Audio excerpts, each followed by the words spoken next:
Hey there, it's Jess. I'm going to show you a fun Deco Etch technique with our Sizzix dies and Big Kick. And you can use a variety of vintage blanks. We have 4 metals. We have our natural brass, vintage Vogue, which is a lighter brass, solid brass color, and artisan copper and artisan pewter. So it works with all of them.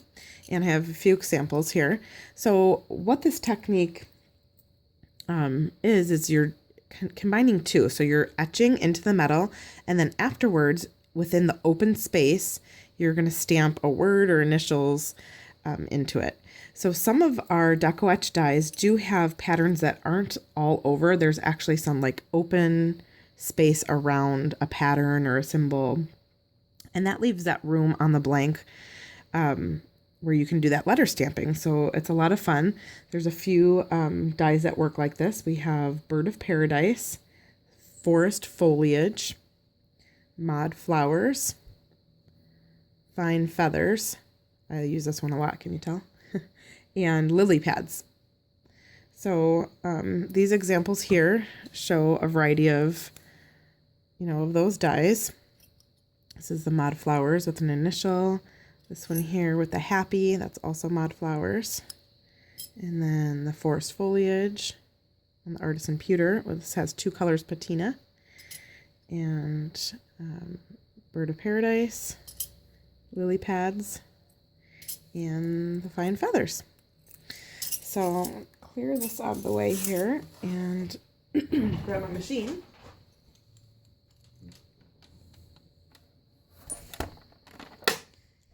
So I'm going to go ahead and demonstrate this on,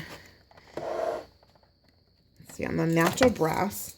And I'm going to use the 40 by 23 millimeter large rectangle.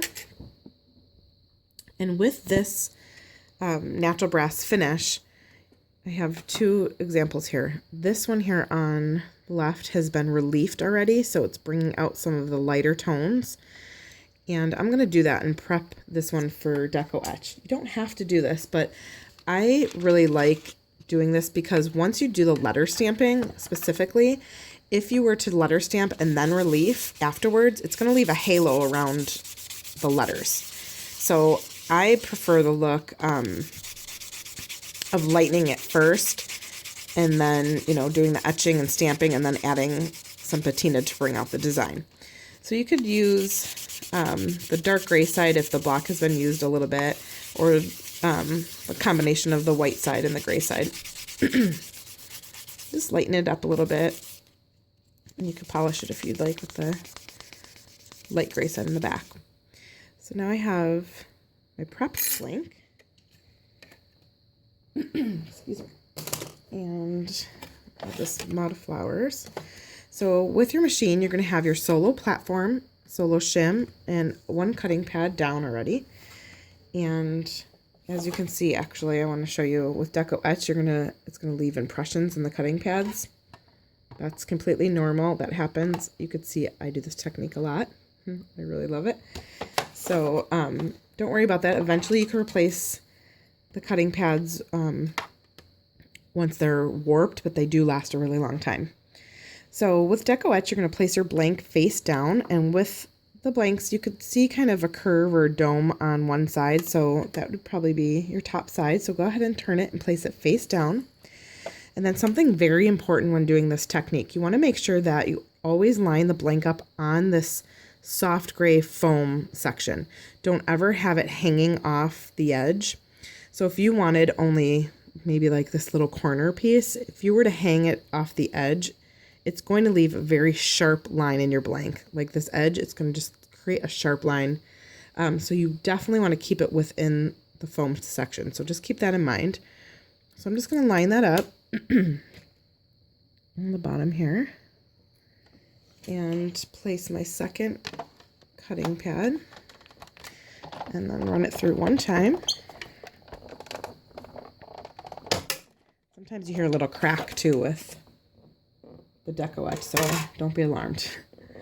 Okay, and so now here you could see my pattern.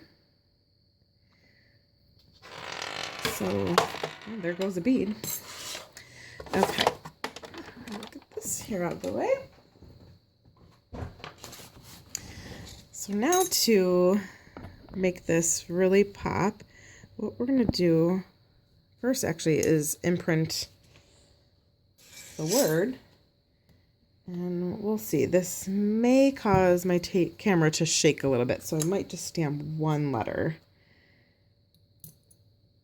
So we have a letter stamp set. It's a 3mm letter stamp set. They're Jewelry Tools by Beadsmith. And these are great because it comes with an etching on one side that says Vintage.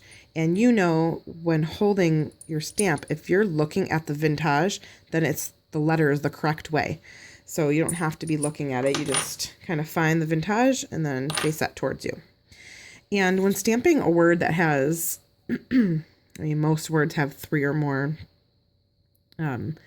letters in it. So if you're doing more than an initial, I guess, I like to start with the center letter in the word. So I'm going to start with P because I'm going to stamp happy. And that way I can center it on the blank and then I can work my way out. So I'm going to go ahead and try to line that up.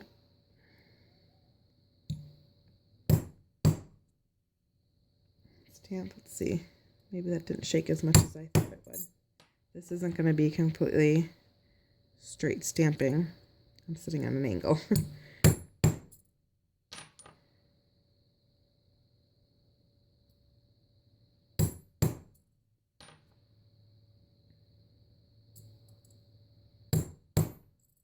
All right.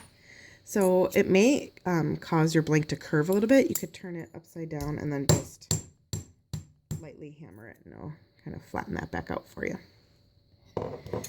Okay, so now on a non-stick craft sheet or wax paper, you could do the patina to make your design pop. 2 colors that work really great on Deco Etch are onyx and earth. So a little tip I have is I like to use both combined because the onyx stands out really well. But sometimes I don't want that really harsh, dark black color. I love the earth because it's really kind of more neutral and pretty earthy tone on the natural brass or actually all of our metals. So I like to blend it. I use just a dab of onyx with the earth. So just bring a little bit of that onyx in here to darken it up. Okay, so now you always want a paper towel handy because as soon as you start wiping patina on, brushing the patina on, you need to wipe away. So you're going to work in small sections. And then wipe away. And you'll go over the sections multiple times, most likely, until you get it dark enough. A little bit more of that earth patina here.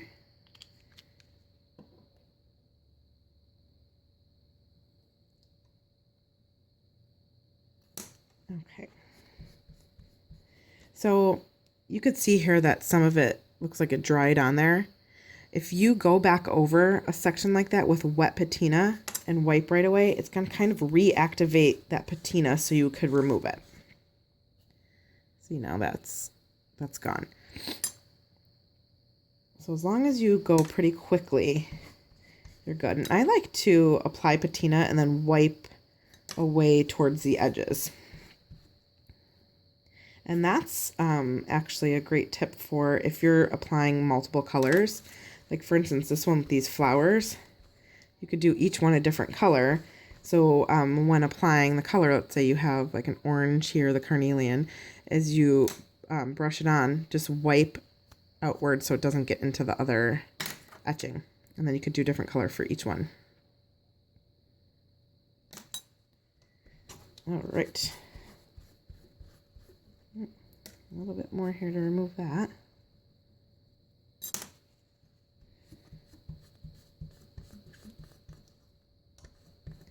All right, and then make sure you get your brush in some water quickly so that doesn't dry on there. And now you have really beautiful etched pattern with any word or somebody's name or date, initials on it. It's just combining 2 techniques that I love together, and I think it's just a really fun, pretty look. Something actually with this blank, the reason you might be wondering why I stamped it this way when the hole is up here, I'm going to add a second hole to this because I like this as kind of like a nameplate for a bracelet. So now you could use the filigree shaving pliers and form it just a little bit to fit the curve of your wrist. And it could rest like that and be a fun bracelet blank, but of course you could do anything you'd like. So hope you give it a try and have a lot of fun. Happy designing. Bye.